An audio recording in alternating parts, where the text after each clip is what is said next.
Drury. 2-0, baby. Good starting weekend for you guys, hey? Yeah, actually, it was. It was, usually it was dust, though. Really? I thought they would be like, They've always been they're competitive. not dust, but like, dude, they were better last year with like 9 guys.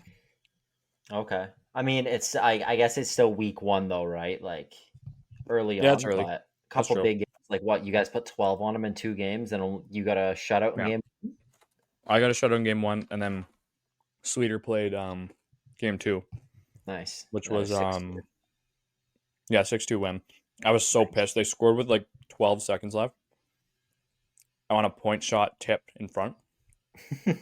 12 seconds left in the third.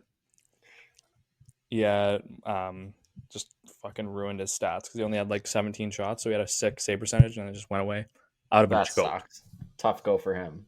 I would have been 12 choked. 12 seconds. Literally ruined. If that was me, it would have ruined my weekend. But it's Sweeter, so he took it. He took it like a champ. But I was pissed for. I was mad for him. Nice. So what? Like, where were you? Were you at home? Were you away? How were the boys Yeah, we were home. feeling? Like, you were at home. That's good. It's always good. Yeah, we had our home opener. We had the band there, the cheer team. Nice, good stuff. Yeah, the usual home opener activity, and then half as many people there on Saturday, so it was sick. Yeah. No, it was cool. It was it's just good to play games with the guys again. We only Yeah, had of like course. freaking 6 practices. That's And then we but you just jumped jumped still into game. it still felt like you started so early. Like I feel like your season's kicking off so early. I guess it's kind of the same as the junior season, but We did start a week early than last year. okay, fair enough.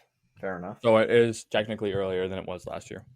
Nice. Yeah, all right. Yeah, that makes sense. Well, overall though, buddy, like but before we jump into today, like besides that, like you're back at school now. Obviously, the people haven't heard from you in a while. So how's everything been doing? Like you I was settled doing in? it by yourself. Oh, it's fine, dude. I only did it for like 20 minutes and I had a lot to talk about. I just went on a rant, right? Like about Cloverdale and Yeah. everything. So Yeah. we'll get your thoughts on some of that stuff today because the PJHL finally posted a statement. Well, I don't know when it was posted.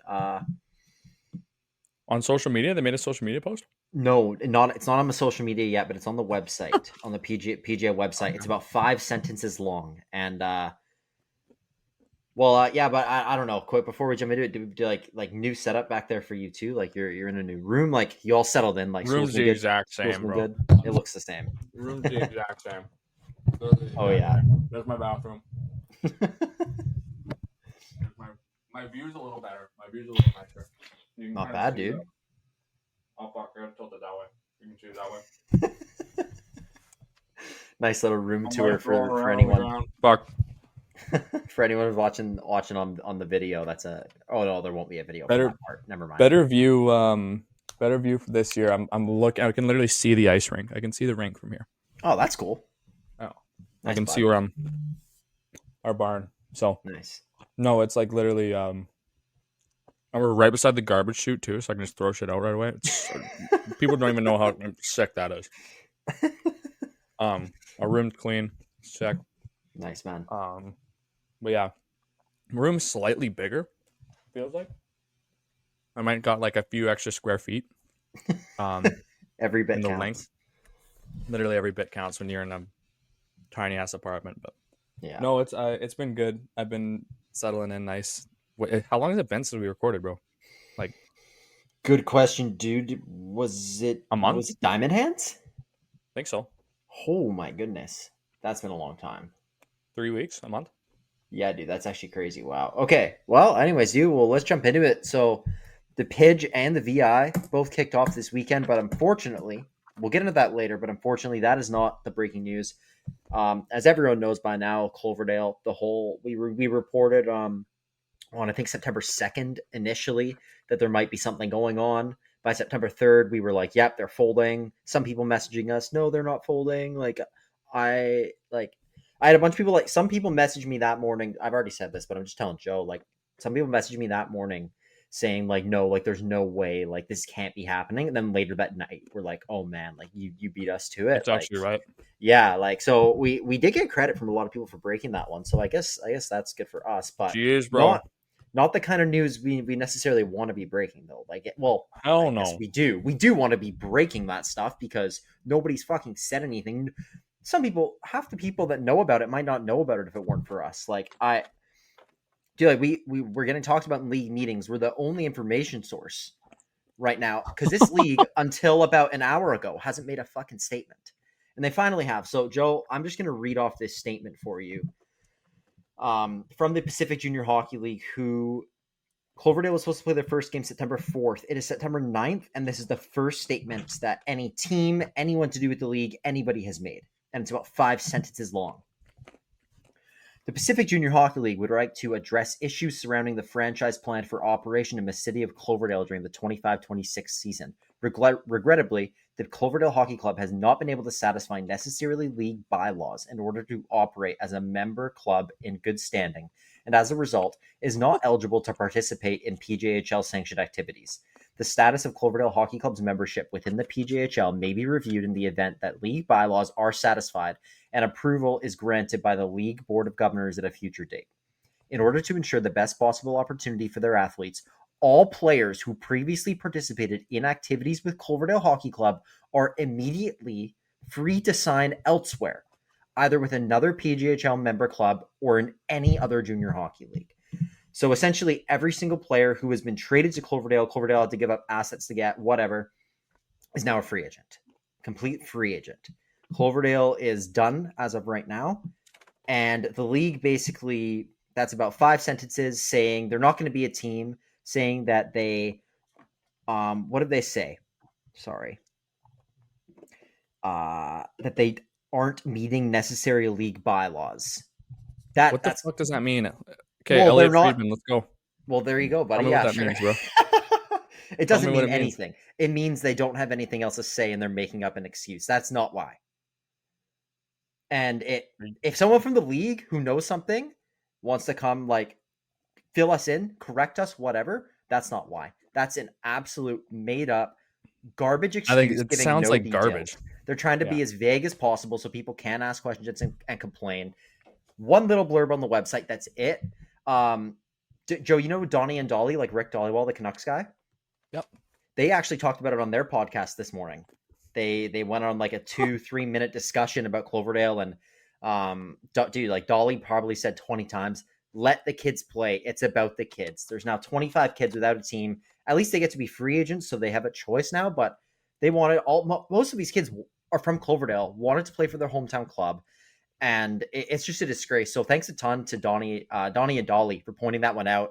Highly recommend listening to their little conversation about it because I couldn't agree more with what they've said. And I really, really feel for all the people involved in Cloverdale. We've said it so many times now, but it's awful. So I'm so sorry to everyone involved in Cloverdale, and sorry that we had to be the ones to break this news because we never should have had to in the first place. The league should have been on top of this, and it's a joke. Let's go ahead, Joe. Sorry, I talked a lot. This is giving me. So, as you guys, everyone knows that listens to this. Me and Owen are both from Mission, and it's giving me the vibe of like when Mission wasn't announcing that it was their final game, and they were, holding that from everyone, and they were gonna move without, announcing it. And the New West shut it down. but New West shut it. It ended up not happening, but we course. reported on that. We reported on that happening, and then it ended up falling apart. But it feels like with Cloverdale, like same type of vibe. Like people are completely in the dark. Imagine the volunteers that were getting ready to go for this season, or like the people that were gonna help this team and kind of relied on what. Imagine people with like income that relied on this. Like I don't know. Yeah, dude. Yeah, and like I don't know if that, like, what else. I've also heard from a couple people now they didn't get their paperwork on time was something they said, but I think that's just Okay. made up excuse. Maybe it's part of it, but I really don't see how that could. Like, there's not a way around that. Do you think it's their fault? Do you think it's partially the team's fault? Absolutely not. No. Based on everything I've heard, no, I don't. If you had a theory that you could hypothetically throw out there, Owen, what would you what would you say? Yeah, so I brought up a few things last episode, and I got a lot of replies as well, and most people reinforce the idea that this is the tier 1 owners getting revenge on tier 2. This is retaliation for the the tier 1 tier 2 system getting shot down, which was, I mean, tier 2 owners spearheaded that. But this is their revenge, and it's just a bunch of grown men that can't sort their shit out, affecting a bunch of kids at the end of the day. So I understand it's a business. Obviously, I understand that, but you just have to find a way to put the kids first in this situation. And another thing is that right after I recorded the last episode about Cloverdale, I found out about the court hearing. I believe it was September 4th or 5th. So I posted a little like a screenshot of just the fact that the hearing was available, and it ended up being able to have a look at some of like the documents from that hearing, and basically public information, though, it's right? public information. Yeah, no, nothing sketchy. Completely public information, but it was every single when you first look at it, it just says Abbotsford Pilots versus the PJHL, like on the Supreme Court thing, because this is like Supreme Court of British Columbia, downtown Vancouver, like yeah. And yeah, so it was every single tier 2 team is listed against the PJHL. There was an injunction, and all the tier 2 teams fought to try and keep Cloverdale, and now they're gone. Some teams raised costs this year and said part of the reasoning was there's going to be like more games or I don't know, whatever, more games this year, more teams, blah, blah, whatever. Now that there's no Cloverdale, people are also raising more questions about the costs. Why'd we pay this extra money for whatever? The schedule is mangled. This whole thing is just such a fucking mess. So I feel like I've said my piece at this point, but I'm assuming based on this announcement that the hearing is now over. I heard there was going to be a result sometime this week, so I'm assuming the result of the hearing is Cloverdale will not be participating, and so I'm assuming that that's over. Whether there's other stuff going on behind the scenes or whether it's not over and the league is just making these statements while the hearing is still going on, I doubt, but who knows at this point. I'm sure after this episode comes out, we'll have some people reach out and fill us in. So I hope I didn't miss anything on the Cloverdale situation. If I did, please reach out and let me know. But that's my whole piece on that for now, Joe. If you got anything else you want to add just about the whole Clovey situation. I just want to shout us out because I heard we're getting talked about a little bit in the board meetings. Yeah, that's crazy. How Owen, Elliot, Friedman, Elson is getting all this fucking insider information on and they're like, this is we're causing a bit of a ruckus basically in the fucking PJHL board because they don't like how we're trying to tell people what's going on. Exactly. They want to just keep it all behind the scenes and just play politics. We're not letting it slide. I don't know. I think it's kind of insane. The whole, how can you get mad at someone for reporting public information? Well, they can't actually be mad at us about it. That's why nothing's happened to us. If we were doing anything we weren't allowed to do, then there'd be a problem. But fair enough. Just helping people, really. Yeah, that's what I'm saying. I just think it's crazy that we're getting mentioned. Or yeah, dude. I think this is where the pod was going, but it's like, fuck. Yeah, it's kind of interesting. Yeah, man. So you know what? Before we get any further, we actually have an interview today. So it's been a while since we've done an interview. It's a big one today, Joe. Last year he was given the nickname the Cage Warrior and voted biggest rat in the Pacific Junior Hockey League. This year he's already been causing ruckus in preseason, and we've been wanting to have this guy on since last season. We're glad we finally got him. So without further ado, we are going to send it over to Nick Ferraro-Howling of the Poco Trailblazers for an unreal interview. You're not going to want to miss this one, everybody. Stay tuned.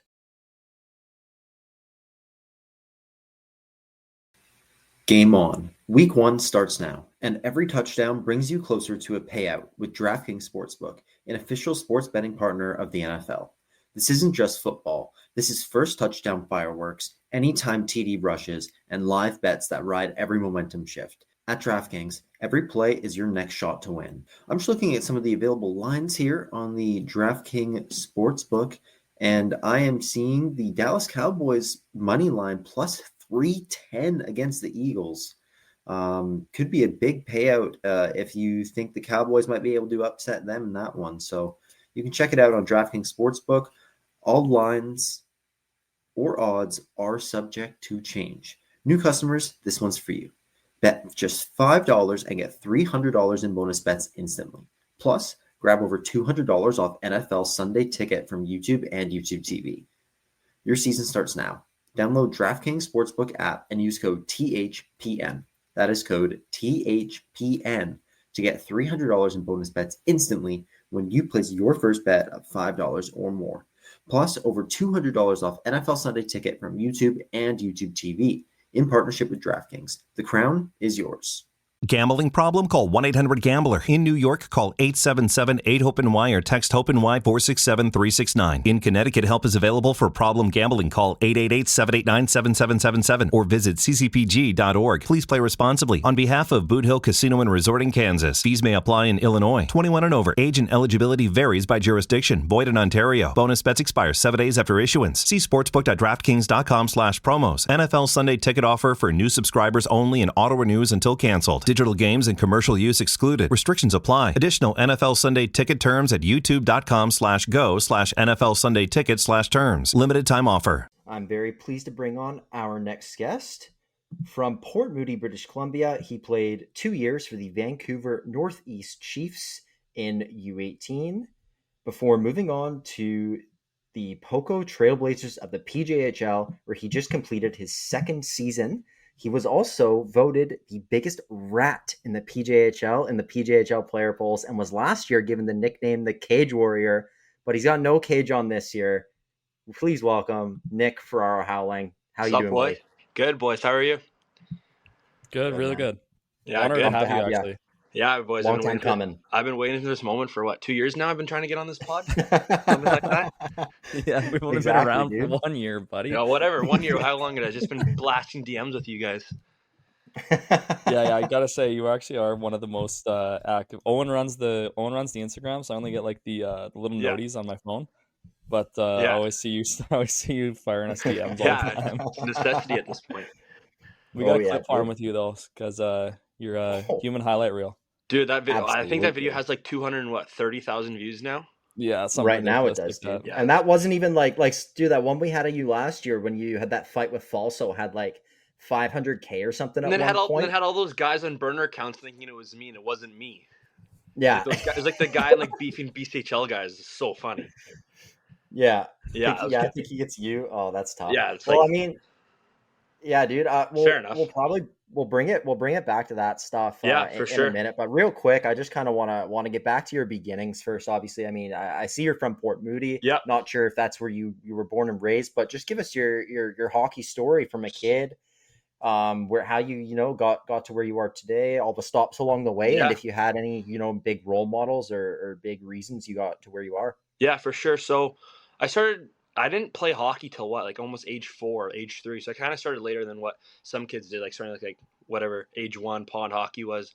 But I grew up in Coquitlam. Then I went to like this Mandarin school, and my parents didn't know because my parents were like 19 and 20 when they had me. They were young. So I was in this Mandarin school, and I had like one of this buddies that was like kind of introduced me to hockey. He was like, "Hey man, like start coming to hockey with me. Like I love it. Like it's good." Because we did power skating and stuff as a kid growing up at Port Moody at the rec center. But I was like, he was from Port Moody going to this school, and I was like, I don't know why I'm here. Like, I don't understand what's going on. Like, this isn't me. Like, yeah, long story short. But crazy. Anyways, so he was like, so the school you went to was Mandarin? hang what on. are you talking about? Hang on. Full on Mandarin. There was maybe 3 white kids in the entire school. Like, so my parents didn't know. Like, again, my parents were 19 and 20 when they had me. We were living in a town, like Your parents apartment. were dropping you off at Chinese school. Like my planner would come home in Chinese. My dad's like, "What is this?" Like, I can't. Like, so I swear. So yeah, my parents were 19, 20 when they had me. They didn't really know. Like, they had me so young, so they're like, I don't know, like what to do with hockey. Kind of got me into skating. My dad played for a bit. Just played junior. I think he played in the Pidge. He played for the Buckaroos for a couple of years, like a year or two, I think. I'm not sure. But yeah, just played Coquitlam minor growing up. And then, yeah, my buddy Tyson Moss, he actually plays in the Western League now for Medicine Hat. He was on the team last year. He won CHL Player of the Year 2 years ago when he played Chiefs. So he was like, "Hey, buddy, wow. like I remember, I think I was like grade 3 or grade 4. He was like, hey, come play hockey. Just come out for one skate. And I was skate. Went out for one skate. We went to stick and puck, and then I wanted to play hockey, but I was in Coquitlam, so I couldn't play with Port Moody with all my guys. So like I grew up playing soccer with, I couldn't play with him. So we actually faked an address using my grandma's address so I could play in Port Moody. I was like, I don't want to play in Coquitlam and not know anyone. The amount of people I know that did that is ridiculous. When I was listening to Blackfeast Pod, he said that he faked his too, so he could play in Yeah. Yeah, I was like, that's unreal. So I played Port Moody for a couple of years, and then age 3, age 4, I was kind of new. Like I was kind of like not on the top end guys. Like in Port Moody, who do we have? We had like Josh Kelly, Parker Alcos, Tyson Moss, like Brady, like a bunch of guys that were just sick growing up. Like I know those guys were playing a year up every single year. So then, age 3, age 4, I played Port Moody for a couple of years, and then my first year at Adam, I was terrified to try out. My dad's like, buddy, just like you'll be good, just try out. And I was like, hated it. Every time there was tryout, I started crying, didn't want to go on the ice. So didn't try out that year. I played house, and then Adam's second year all the way up to Bantam's second year, I played A1. And then, I just played A1 those years, and then I made the jump in the COVID year. COVID year happened, and our Port Moody Bantam A1 team was sick. Like, we had some sick guys, but it's like all those guys were gone. Like, those guys were at academies the year before. Parker was at BWC. Josh was at BWC. Tyson was at Yale. Braden was at Northeast Chiefs when I went, because me and Braden, you were super close growing up as well, because he was like kind of lived down the street from me when I moved to Port Moody after. So we moved to Chiefs in the COVID year. I was kind of, again, like on the bubble a little bit. Like, they didn't really know what they were going to do, because it's like the COVID year, they were just practicing. Guys, they played, 3 games at the Abbey Center, whatever it was, which was sick. Like, that was electric.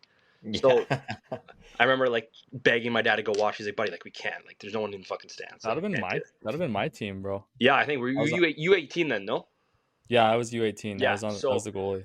We were there, and then, it was like me and this kid from BWC were the last 2 cuts, got sent back. And then, just that COVID year, we just basically just practiced, and I think we played 3 games. I actually played Greg and Ryan. I got kicked out that game. So in my first year game, I remember hucking a helmet, almost hit Ryan. So that was good. And then Bantam's second year, I made Chiefs. I remember, I kind of lit it up. Actually, we had a spring tournament before Chiefs, and we were kind of playing the lower division. I was playing the Steelers because I kind of played Steelers growing up, like Pee Wee and stuff. So I played there, actually lit it up. I think I had 17 points in 4 games. I'm like, who is this kid? Like, I've never done this before. Like, you guys see, I've had 14 points in the last 2 years. So I was there, and then and then I got a call from Tim Knight and Greg Harding, who was the coach of Northeast. They're like, hey buddy, like, you come into camp, and I had no interest in going at all. Like, I was like, we couldn't really afford it. Like, it was like $23,000 to play. Like, my parents just have split, so there's kind of like one house income at first for a little bit. So then, I made the jump to Chiefs. I actually lit it up in camp. We went dirt biking in Cultus, got a call from Greg, like, hey, like, we want to offer you a spot. So I took that, played there for a year. Didn't have too much, I've never been like a stats guy. Like, I've never put up 20-point seasons. Like, I think I've had 12 in 1 year at most, but put it up I played Chiefs for that second year Bantam, played pretty well, and it was going into the draft. And actually, quite frankly, I did talk to a couple teams. Like, I did talk to Everett for a little bit. I talked to Brandon. They were watching a little bit of games. But then when we went to U17, we had that new Guido Lombardi guy in, the coach of SFU. So he hated my game. Like, he's like some skill Euro guy. I'm out there dumping the puck in the Zamboni game and running the guy. Like, hated me. So tried out for U18, and my second year midget got cut. And I didn't have any idea where I was going to go. I was like thinking maybe I go play Port Moody. And I'm like, I don't want to. It's a graveyard. Like, I don't want to go play in Port Moody. Like, I'm good. So Ryan and Greg, I kind of was getting my skate sharpened one day, and then Ryan came up to me. He's like, hey bud, like, what's your plans for next year? I'm like, I don't know. Like, just trying to figure it out. So they did that Canada Cup tournament in Chilliwack, whatever it was run. Yeah. So we go to Canada Cup, and it was like my first game, and Greg and Ryan come up to me to pull me aside, like, hey bud, just like play your game, like, just pretend it's a tryout, just don't do anything you wouldn't do. So first shift, there's like this guy from the USP. I like dump the puck in the corner. I go and get it, and he comes at me, and I just like, okay, just go right through him. So I'm like, okay, like, kind of juiced up a bit. And then at this point, I'm still like, I just turned 16, and all these guys are like 19, 20, just like big boys. I was in Bantam, I was like 6 foot, like, compared to like, and some of these kids were like 5'5", so it was like men versus boy at this point. Like, so I was kind of used to playing against little kids. So then when I went to go play with this junior camp, I was like, holy shit, these guys are fucking units. So I go out there, and then I just played my game for the first period, and then in the second, this guy kind of like hit me in the wall funny, got up. He asked me to go. I've never been in a fight before. Like, I've never used to be a fighter, like, in my entire life. So is this? I don't know if you guys know him, Ben Thornley-Hill or Thorny-Hill or something. The I name think seems I think he familiar, played I've but pack probably for a heard of year. him. But yeah, you just drop, and I'm like, I had no idea what to do. So I just literally start swinging for the fences. When come off, so I break my knuckle. So I'm out for like 3 weeks after that. Like I didn't skate for like 3 weeks, 2 weeks, and then yeah, it's kind of where I started to feel kind of know how I wanted to play the game moving forward. It was kind of that moment when yeah, it Were you in a just visor at that point? no, I was in a cage. It's a cage warrior, man. Fuck. I know. Cage Warrior, dude. So yeah, I took it off myself there because I couldn't like he couldn't. I felt bad for the guy because he's like cheese grating his hand. So I was like, okay, just took it off. Then yeah, we went at it. But that was kind of the moment where I was like, I kind of like doing this. Like this is fun to do. Like I'm not gonna go like pot 3 goals on someone in one game. I'd rather do other stuff that I'm effective at. So that's kind of Right. when I felt that way. But yeah, cheese for those 2 years are kind of fun, but it was a lot at the same time. Right. Yeah. That's right. Yeah, so you weren't like as a kid like a fighter like No, not at all. Like I had no, not at all. Like I had no siblings wow. growing up. I was an only child, so I was kind of like the quiet. Almost, I wasn't say the quiet kid. I was just, again, I went to a Mandarin school for 3 years. I didn't like. So you speak Chinese or? I Yeah. used to like in kindergarten and grade 2. Oh, Like okay. kindergarten and grade 2, I wasn't fluent, but like they would teach us Chinese. They'd have like those Chinese dragons every single day. I'm like, what? Where? Get me out of here, man! Like I gotta go home. Yeah, it was. What did they think of you coming to like the school? Like, what's this white kid doing at the? There were in total there was Chinese probably school? 6 white kids in the entire school, but it was like full on Mandarin program. Like kids would be learning at yeah, it was like I didn't EA know like they math offered that. already in grade 4. Like yeah, dude, it was wild. So then I moved schools in end of grade 3, like almost like a month before summer break. I moved to a school in Port Moody because we just again used my grandma's address because it was all my soccer buddies were going there because I used to play high level soccer growing up. Right. So I quit soccer and then went straight hockey, and then that's kind of where I met everybody and moved on from there. Right. Wow, that's crazy. Little funny story about the Mandarin school, but Yeah. Yeah, that's you wouldn't unreal. expect that. Yeah. Yeah, man. Well, sorry. Yeah, okay. I was gonna say, well, you mentioned Blatzy earlier, and you know, Yeah. before we started recording, you mentioned you had a funny story from the same time as him when he got Yeah. stuck in Hope, and he showed us the videos of him in the helicopter and everything. And you guys were actually stuck there as well at the same time. Yeah, we were stuck in Prince George though. So Oh, Yes. sorry. Okay. So when we went up, That's we were good. playing Prince George in like a 3-game showcase. So you leave on the Friday, or leave Friday, you play Saturday, Sunday, come home Sunday night.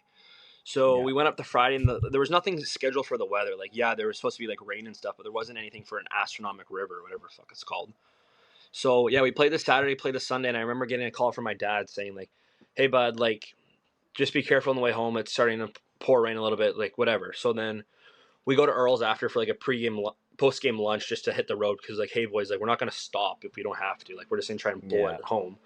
So we go to Earl's. I remember our coach Tim Knight's like, hey boys, like we're gonna have to stay another night. We're like, what the fuck? Like I remember I had an exam the Monday, like grade 10 math exam, like whatever. So I remember he's saying like, yeah, we gotta stay home for the night. I was like, wait, what? He's like, yeah, it's pouring. Like some of the highways washed out, and I'm like, okay, it must have been like a landslide or something. Then I remember that night my dad sent me like videos and photos of like, holy shit, the fucking half the interior is gone, like the highways are gone, like it's flooded. I'm like, okay, whatever, man. So yeah, we're there for a day, and then it turns out we have to stay there another night. I'm like, okay, like just get me home. But the next week we had a tournament in Winnipeg.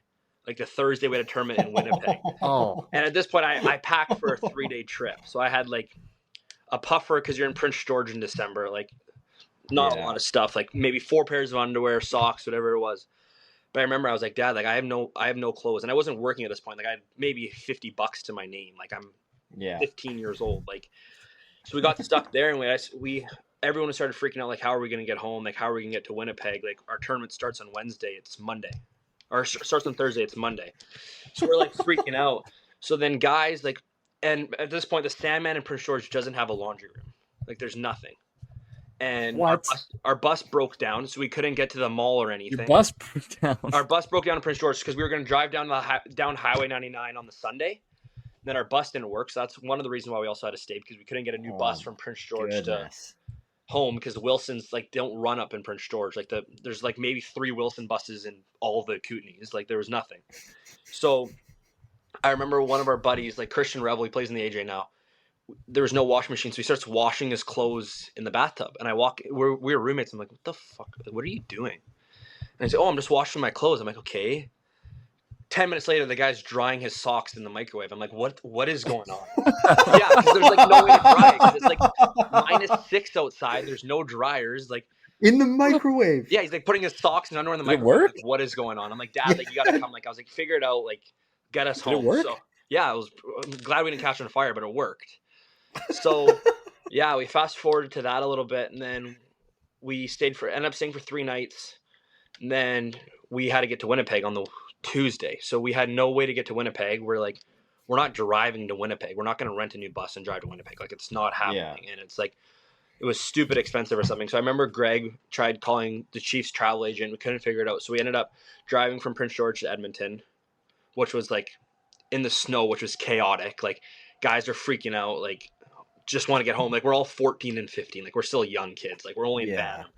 So we ended up driving from Prince George to Edmonton, then flew from Edmonton to Winnipeg, made it there before the tournament, and then get smacked 7-2 the next night. We're like, okay, like, can this week just be over? Like, we didn't even care about the tournament at this point. Like, we were playing, like, who are we playing? Like, playing some, like, sick guy who won, like, the first round in the Western League. He caught, like, 6 points on us in the first game. I'm like, okay, like, yeah, so little story about that. We just got stuck, and then, we couldn't get home, figured out. It's not as cool as getting helicoptered out, but the stocks in the microwave I thought was kind of funny. So How'd you get home eventually? And then the fact that you had to drive to Edmonton, then fly, like that's pretty insane still. So I thought I was a beauty, and I brought my PlayStation and like TV on the bus right up to Prince George. Like I thought it was so sick.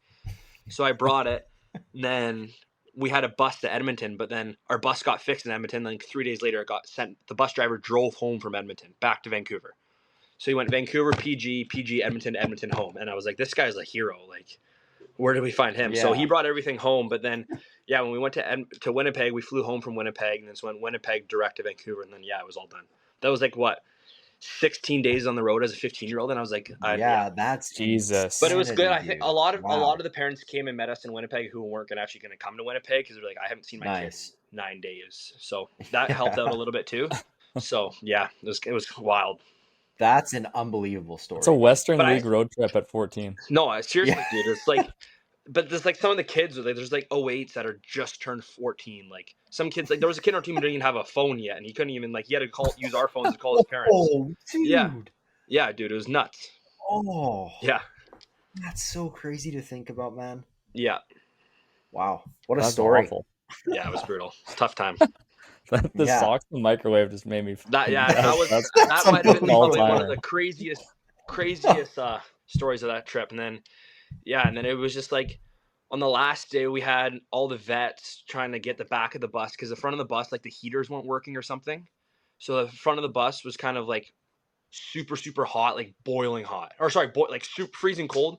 And then the back was just so, so hot. So I know the vets and like the rookies were kind of going at it, thinking that like, hey, the rookies were trying to sit in the back where the vets were like, what are you doing, buddy? Like, get the fuck out of here. Like, why are you trying to sit in the back of the bus? Like, so I know that was a big little scrum of that turned into just all fun and games. Yeah. Wow. That's that's fucking unreal. Crazy, dude. But Joe, you got anything or I was just gonna say so that's your minor hockey kind of career story. Yeah, so what year junior are you heading into now? I don't know. Third year junior. You're 20. Yeah. I'm only 07, dude. I'm only 17. Yeah, Joe, he's 4 years younger than us. Yeah, I know. Yeah, so I'm like, I'm going to my third year. So you got 2 years. You got another year after this. 3 more years. 2 more, dude. He was 16. I have 3 if you count. I have this year and then 2 more. How did you play junior this? Because I guess my next question is, how did you play junior so early?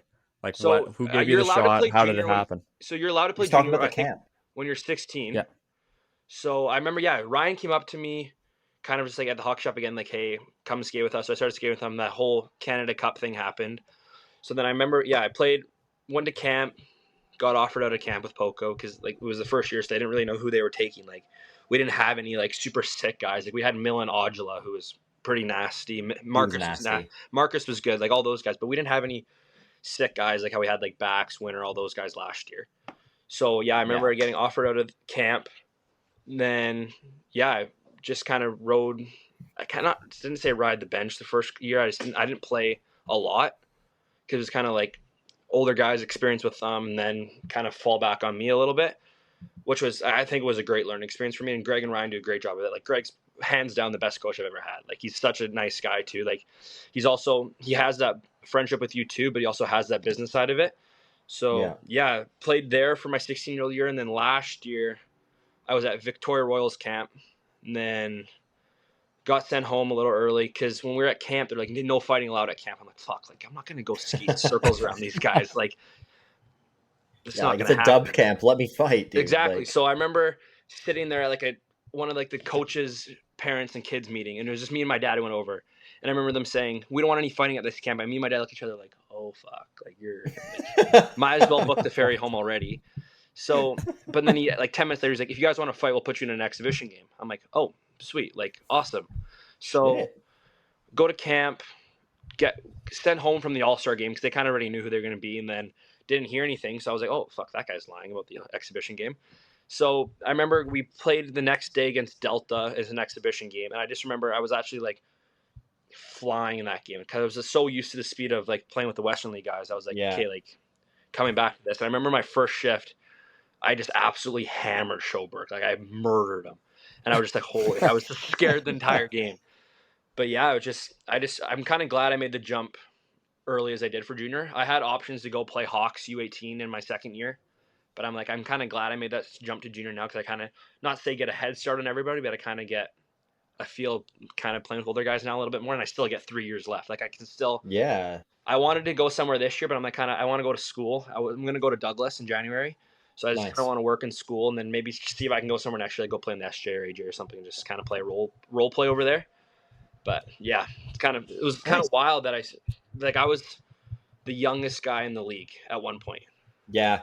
Because I'm an October baby. Like, I'm a late birthday. Like, I'm an October baby. So yeah, I was the youngest guy in the league.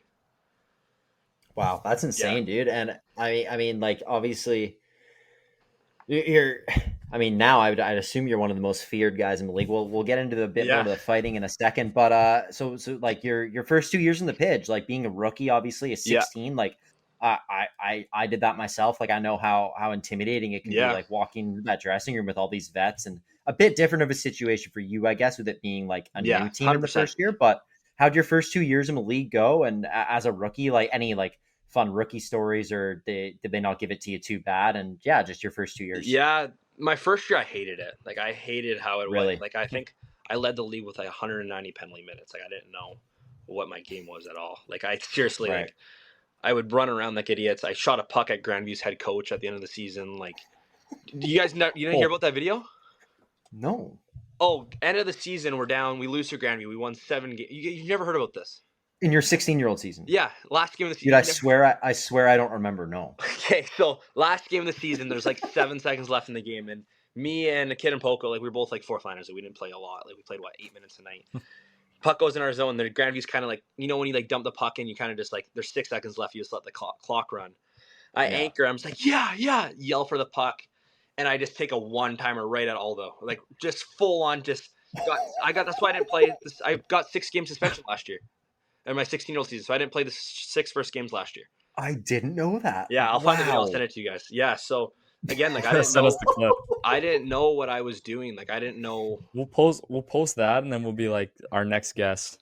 Yeah, Aldo. So the guy that fired the puck. And use head coach. So yeah, I didn't know. Like, I didn't know really who I was as a player in my first year. Like, I kind of thought I was a skill guy at first, and I was like, okay, I'm not a skill guy. Like, this is not who I am. And then kind of went the route of, hey, let's try to be a goon. Then that didn't work out, so I kind of didn't really figure it out. And then going into my second year, I was like, hey, like, you got to figure it out a little bit more. And then the second year was way better. Like, I scored more. I still had the same amount of points, but it's like kind of knew when I picked my fights. It wasn't say picked my fights. I kind of picked when I can play the line and play when I can't play the line. Like, my whole thing, like, I've been saying to my dad lately, says I play on the line. Like, I don't go over it. I just know my max and when to stop or when to keep going. So yeah, just the 16-year-old season was definitely a rude awakening for me. I hated it. Like, it was the worst. I think it was the worst season of hockey. Like, I was like, at one point I was like, I don't want to quit. Like, I don't want to play hockey more. I'm done. So Yeah. Yeah, I know what you mean, dude. Yeah, It's dude, it was fucking rough. hard as a 16-year-old Yeah. when you're not playing. Like, I think I played 26 games in my I 16 year, and it's just like how, like, I played 36, which was surprising. Like I played a lot, but I was also yeah, suspended. that's not that I was bad. suspended for 8 games that first year. Yeah, fuck, No, dude, that's so pretty that was good. like Not at I know all. 100%. So, but it was just like I couldn't find a groove. I Yeah, scored. I finally scored. Like I think it was game 41 of the year. I scored against Richmond. It was like 3-2.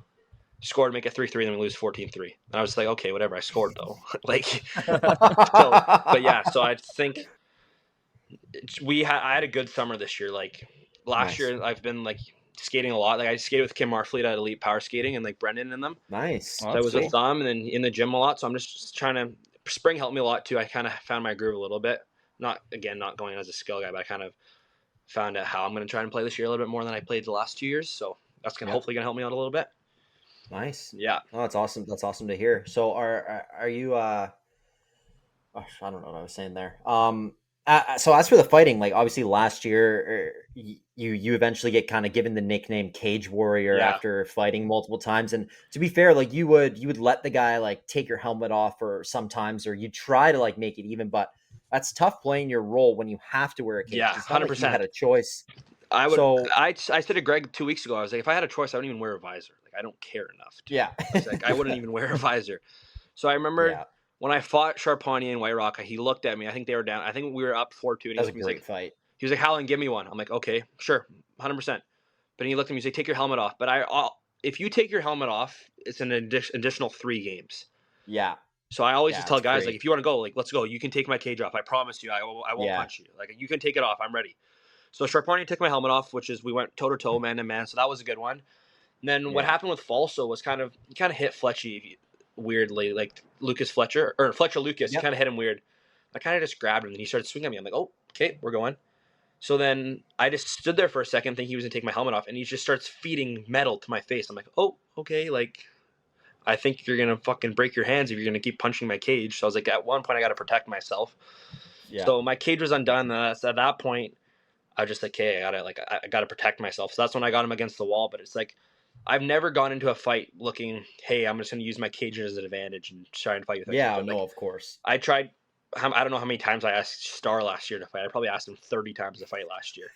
And I was just like, take my helmet off, take my helmet off, take my helmet off. Like Dawson, Suki, I asked him to take my helmet off. Like every guy in the league, I'm always like, hey, take my helmet off. Let's go, take my helmet off. So it's like, I think people get the misconception that I kind of use my cage as an advantage. But like if I had no choice, I would go no visor in a heartbeat. Yeah.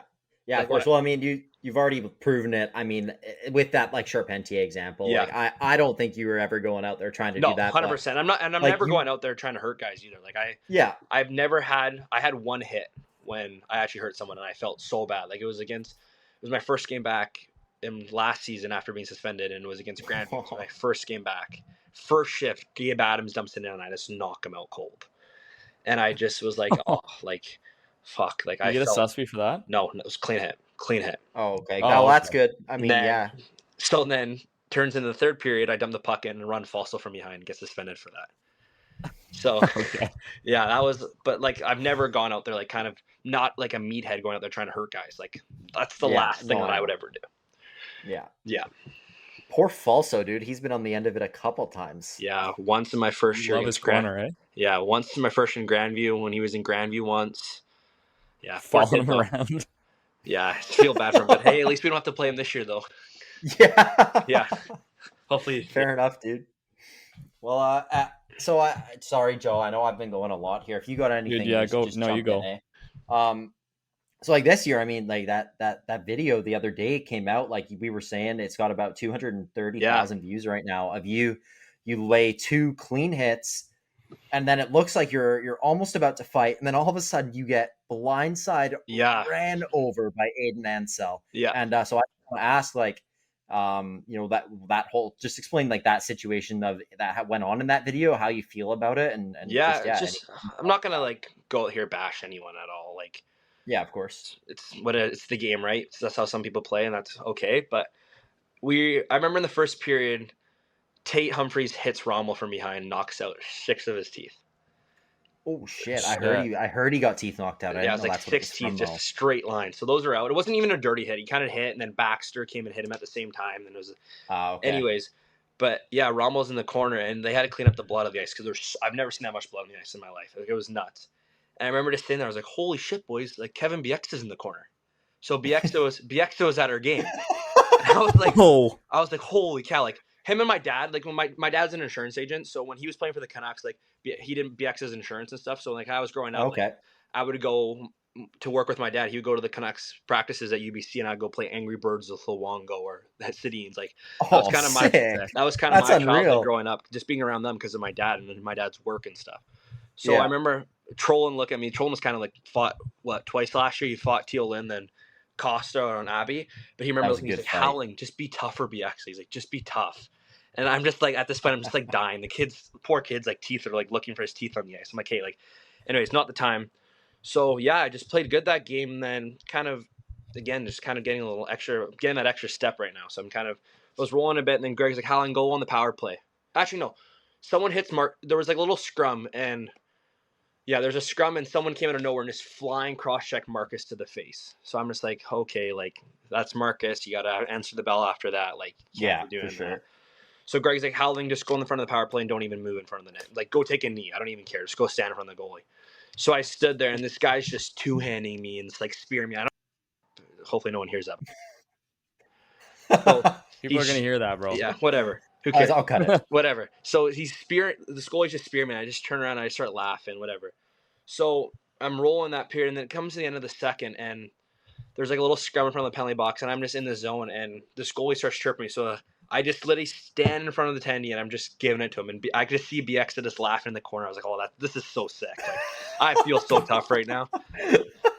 So yeah, fast forward to that, and then I think it was like my first shift of the third period. I just felt good. Like I just had that step. I was playing the game right. I was like, we were down 5-1. I dumped the puck in, forecheck, got the puck good, like backdoor pass, we scored. Like I just felt like I was having my game there a little bit. So yeah, that shift happens. Me and that tall kid were going at all game. Like he was chirping. I'm like, bro, like we all suck. We all play in the pitch. Like I get it. Like none of us are sick. Like he's like calling me fat. I'm like, bro, like I know. Like it's not that deep. Like relax. So, anyways, I kind of dumped the puck and hit him. And then, yeah, just hit him. Ansel came out of nowhere. I hit him again. Then I thought me and the big kid were going to go. I'm like, hey, like, you ready to go? Let's go. So that happens. And then, yeah, he comes out of nowhere, hits me from behind. And I'm like, hey, like, you can see in the video, my gloves are off before I'm even off the ice. Like, I'm ready. Popped up immediately I don't know. with Like, the I put it gloves in off. slow-mo. I'm like, I don't know how I don't have a concussion. Crazy. Like, I hit my head hard. So that happens, and then we tried going. I dropped my gloves, and then as I'm getting up, I get cross-checked again. So I'm like, okay, whatever. I tried kind of opening up, kind of doing like the swagger skate, try to go toe-to-toe with him, and then the refs break it up. So then I'm like, okay, whatever. Like, what is it? What it is. He gets kicked out. I'm like, okay, like, I'm not going to fight 3 minutes left in an exhibition game when I get out of the box before we play him. So whatever, it's fine. It's how people want to play the game, and I'm okay with that. If you want to play that way, that's fine, right? So yeah, just eventually sometimes I know we're probably going to butt heads again. I know we're probably going to end up going one day, and I'm okay with that. So yeah, I'm looking forward to that. So nice. Yeah. Well, I believe Chilliwack visits Poco for their home opener on Friday. In case Friday anyone night. wants to check that out, you never know. Yeah, maybe never know. 7 know. p.m. Friday. Yeah, So again, I'm not going out there to be like, hey, no, I know. I'm going to look for something. If it comes, it comes. But just going to play the game. I know we want to get 2 points for us. So. Yeah, of course. It's a situation where it's kind of put both people in a bad position to talk about it. And then it's just like I'm sitting here laughing at home at all these people in the comments going at it. I'm like, dude, like, that's guys telling me that I'm hiding. That's the funniest thing. I find it so funny. I just like every morning I go comment warriors. I know. I wake up in the morning. I'm like, okay, let's see the comments today. Let's refresh it. But yeah, my favorite thing is when the guy's saying that I'm hiding behind the ref. I'm like, bro, I'm not hiding behind the ref. I was just trying to go the guy. Yeah, no, you were not hiding. We were trying to deal with it then, but hopefully we can deal with it another day. But we'll see. Nice. Well, yeah, buddy, that's awesome. I pretty much all out of questions here. I got one more, and then Joe, if you got anything, you get called the Cage Warrior last year. You're talking about these people trashing you online, dealing with that, like you don't care, whatever. But Like, what do we call you now if you're not the Cage Warrior? Like, Yeah. are you going for the King in the Jungle title? Do you think you're the biggest heavyweight in the league? Like, what? How do you feel about that? I don't know. I want to see how the first couple of games goes, then kind of go from there. Again, don't want to be say, hey, I'm tough, come to fight me. Like, it's not what it is. Like, I wouldn't say I've been in a bunch of fights, but like I feel like I can hold my ground in some situations. And again, I'd say, like last year, Cohen Callan and me were super close when he played in Poco, like super close. And he's tough. Like, he's a tough customer. Yeah, he's tough. He's in Comox still? Yeah, I think so. I haven't really talked to him, but I remember Okay. Amesbury posted this thing on his Instagram saying, hey, come and train with me. And right away I'm like, holy shit, like, sign me up. So me and him go to like this sketchy gym in New West. We're like, what the fuck is going on? Like, it's like this gym like by the SkyTrain station. There's like homeless people like camping outside of this gym. I'm like, where are we? Then yeah, Amesbury walks in. That was pretty sick experience. He kind of just No saw us. way. Yeah, it was like me, him, Cohen, Marcus Dumas or something, some guy from the VI. Marcus Dumas, yeah, he's on a Soyuz now. Yeah. Anyway, so yeah, that was kind of a cool experience, kind of learning like kind of some tricks and stuff. So I kind of have that underneath my belt. But yeah, I don't know. I'm never gonna say no to a fight if they come up. I just kind of want to see how they go, see how many people are actually gonna want to go me now that I have a visor on, not having a cage anymore. Yeah. So that's what I'm kind of excited for. See if people are gonna keep talking. Yeah, so I know, like, for example, Stars of Beauty, like we've talked before. I know I listened when he was on the pod. He didn't want to go because I had a cage on, which is fair, like 100%. So hopefully maybe me and him can go. I know I want to go some guys, so we'll see how that ends up going. But yeah, I'm excited for the season. Nice, man. Love it. Well, that's all from me. Joe, you got anything? Last thing I got, if you're talking about the season, was what's the vibe of the team this year? What's your whole kind of the good thing to end on here? Like, what's your outlook of the season? Kind of what you're feeling and. Yeah, the room's really good. We got a bunch of beauties. I think we're trying to plan rookie party for this weekend, so hopefully that goes well. Yeah, I think we're hopefully do it Saturday, but the guys want to do it Friday. I'm like, you don't want to do it after a game, an 11 o'clock game. Like, game's gonna be done at 10. Like, do it Saturday. But yeah, the room's good. Like, we have a lot of guys from last year that came in. And we had Sully Menard, who's kind of has a vet experience in the MJ, but he's buddies with like me, Bax, Bureaus, all those guys. Tate. Nice. But yeah, it's like the room's good. Like we're all super close. Like we had some media training the other day. We were done at the rink we had to be there at 5 and we were done at 5:30 and practice didn't start till 9:30. So usually guys will just go home and stuff. But there was the whole team was there. We played like literally 2 hours of basketball. So our group's really, really tight. We have a bunch of young guys too. So I think we're kind of not say shadowing them, but kind of like taking them under some of our guys' wings. Like I got my first rookie this year, which I'm electric about. Like I didn't get one last year. So yeah, the room's like, a bunch of beauties in the room. There's not really any guys that kind of butt heads with each other. It's just kind of, again, like say a brotherhood in there. So that's awesome. Yeah. We're big fans of Greg. He's a beauty. I wish I did it at the rink though. That would have been an unreal cameo. Yeah. If he poked his head I know. He was like giving me pointers. So he's like, hey, say this.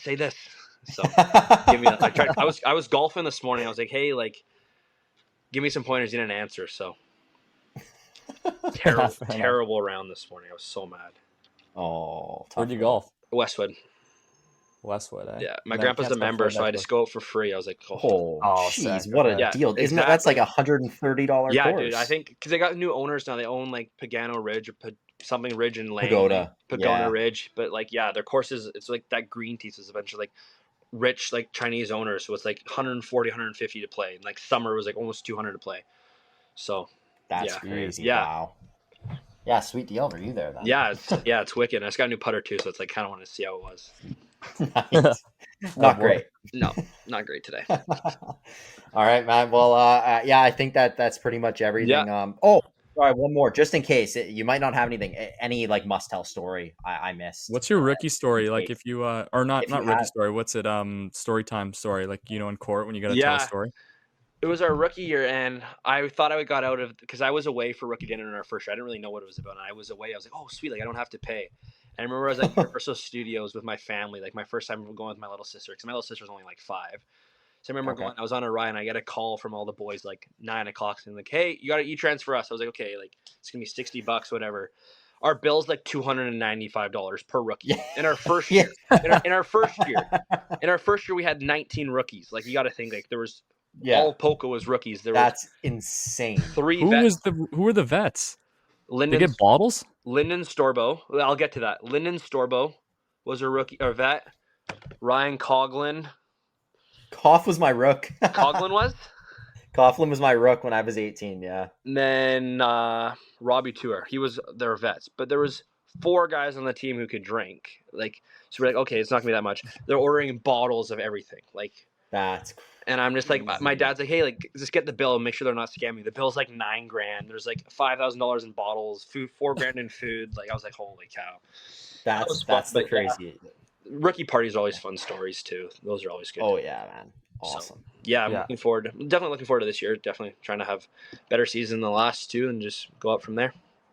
Great, buddy. Awesome, dude. Well, thank you so much for your time. For sure, boys. That was awesome. We've been excited to have you. Yeah, and, me too. It's good. Super excited to watch you this year, buddy. And yeah, hopefully you, Can't wait to see the you clips keep this year, farming. bud. Yeah, you keep farming some hopefully clips something for comes us. out Friday. So we'll keep you guys posted. Sounds great, buddy. Thanks so much. I'll send the Grandview video over right now. Oh, beauty. Awesome. Okay, awesome. Thanks so much, boys. buddy. See you guys. Appreciate Have it. a good one. Do you need some new gym gear and want to give back to the community at the same time? Aperio Athletics has you covered with 5% of all profits going towards the Canadian Mental Health Association. Sign up for their rewards program and receive $5 off your next order. Use code JUNGLE15 to get 15% off your first order. I got this brand new hoodie sent to me from Aperio Athletics, and I am absolutely loving it. I've been wearing it every single day. The quality is incredible, very nice and warm. It's perfect. And I'm just absolutely loving it. They sent me a shirt too, also very nice and breathable material. It's very high quality stuff. So thanks to Joel over at Aperio Athletics for that. And visit the Aperio Athletics online store at aperioathletics.com to claim the benefits and rewards waiting for you. Be sure to follow them on Instagram and TikTok at Aperio_athletics to be the first to know of all the latest product releases and exclusive offers. Thank you so much to Nick Ferraro-Howling of the Poco Trailblazers for coming on the pod today. Great interview, Joe. What did you think about it? I think he's a good guy, man. Like, fuck. The I don't know. He beauty, always eh? got. I was expecting like Bit cocky, maybe. the clips, More the of a rap. cockiness and stuff. But You're thinking a rap. didn't see it. Didn't see it. No, but Did not thanks see it out for, there, for but- coming on. Great interview. So that was a lot of fun. Thank you, Nick. But, yeah, Joe. You seen what's going on in the pitch so far? How the season started off, or the VI? You've been following I any have junior not. at all, or you've just been too busy? I've been eh? following the just Revy because I still get notifications on the KI app.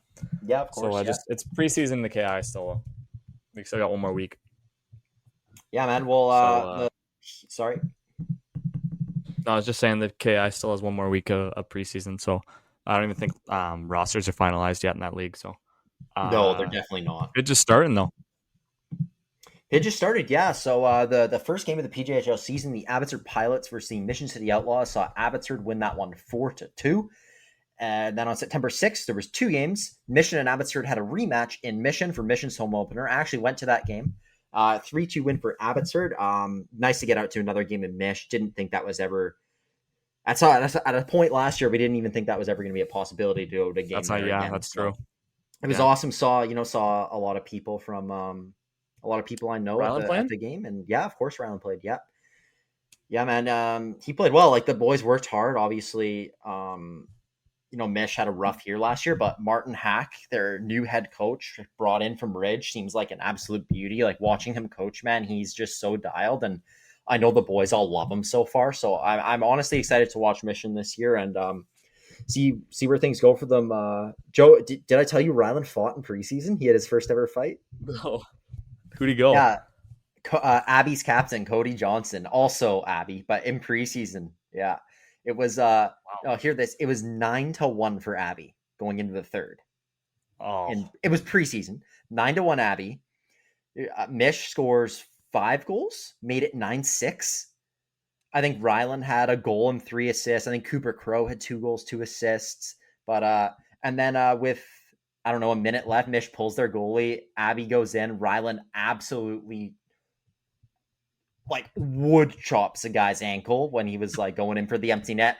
Guy cashes in the empty net. Johnson comes up to Ryland, and Ryland just starts swinging before Johnson. No, drop the gloves. But he just started swinging before, and then like Johnson was like stunned for a second, and then dropped him, and then it was a pretty good tilt. Like Ryland had a couple cuts and bruises on the face, but couldn't find a video anywhere. I messaged a million people. Nobody had a video. The game wasn't on Flow. I was so mad.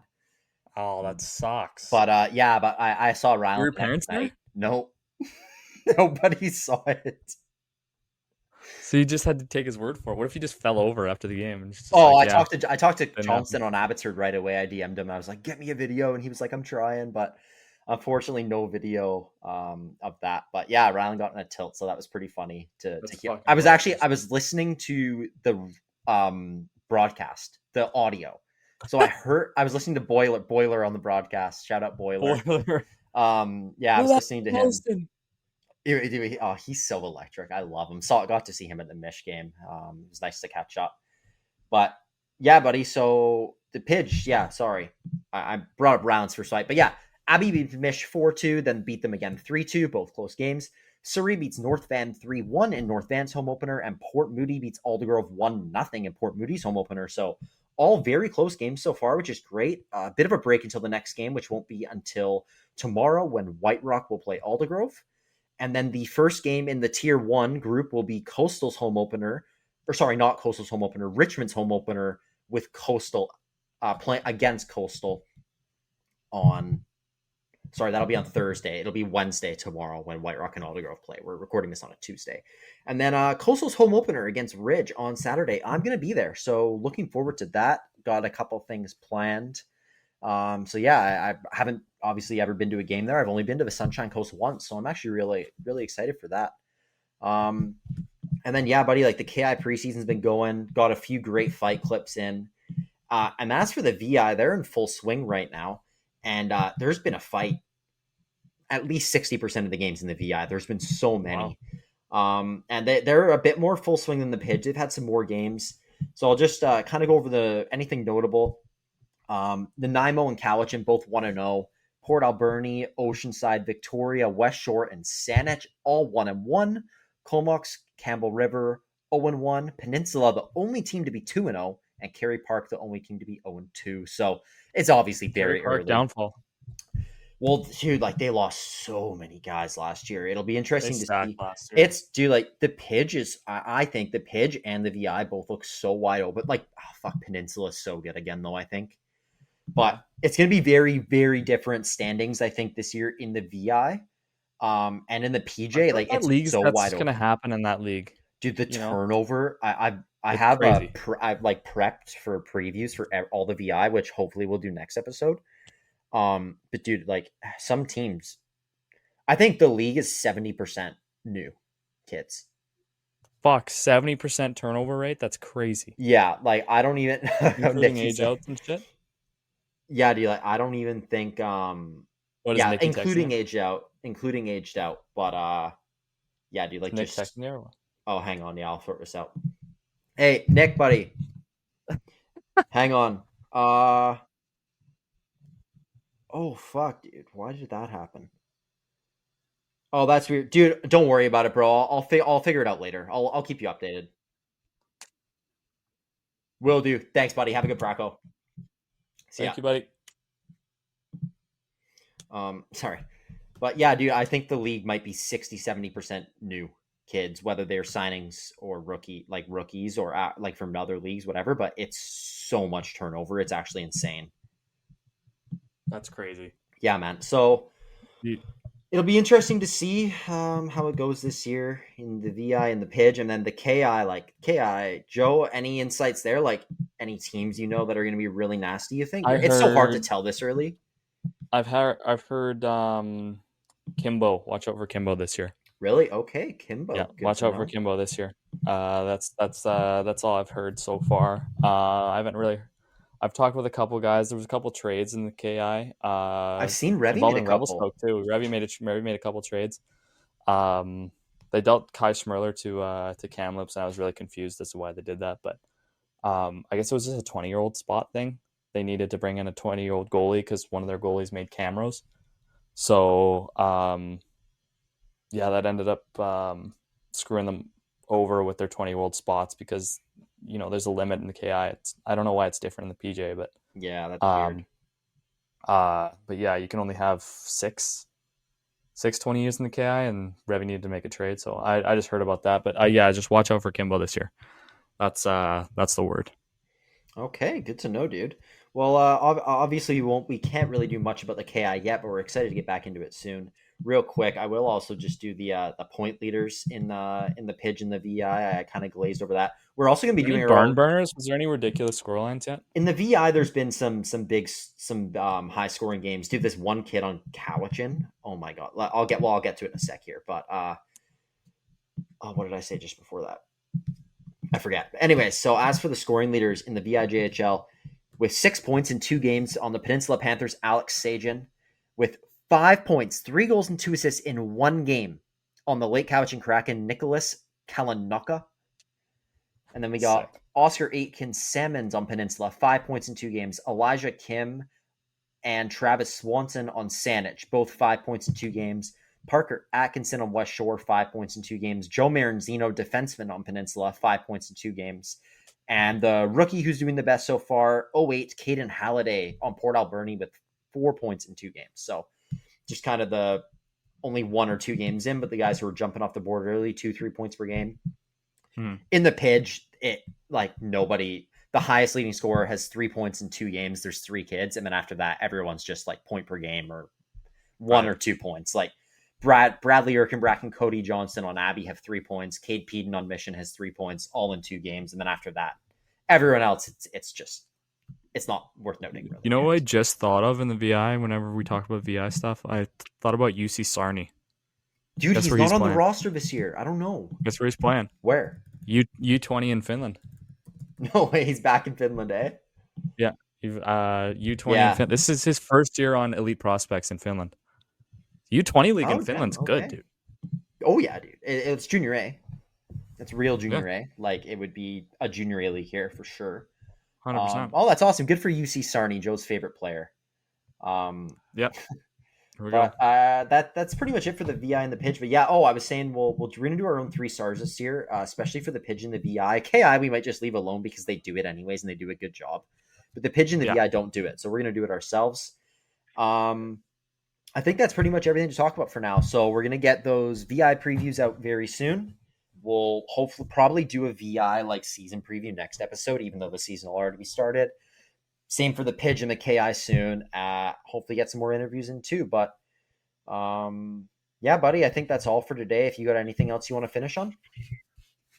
Nothing, bro. Just sorry it's been so long since we recorded. It's all good. I hope we can keep going. Fuck. If we don't end up getting an episode out every week, though, I just apologize, but I'll try my best here. Yeah, no, it's all good, buddy. But we're doing our best. Obviously, both of us are extremely busy. Joe with his hockey and school, and then me with hockey or not hockey, school, work, the pod, whatever else we got going. Elliot Friedman, bro, you gotta get your inside shit. Yeah. Fuck. But yeah, so just thank you all so much again for listening. Once again, just feel so bad for the whole Cloverdale situation. What a joke that is. And hopefully wishing all the best for everyone involved who was negatively affected. We're going to keep bringing you the news, though. Absolutely. Yeah, absolutely. So yeah, please fill us in if we missed anything.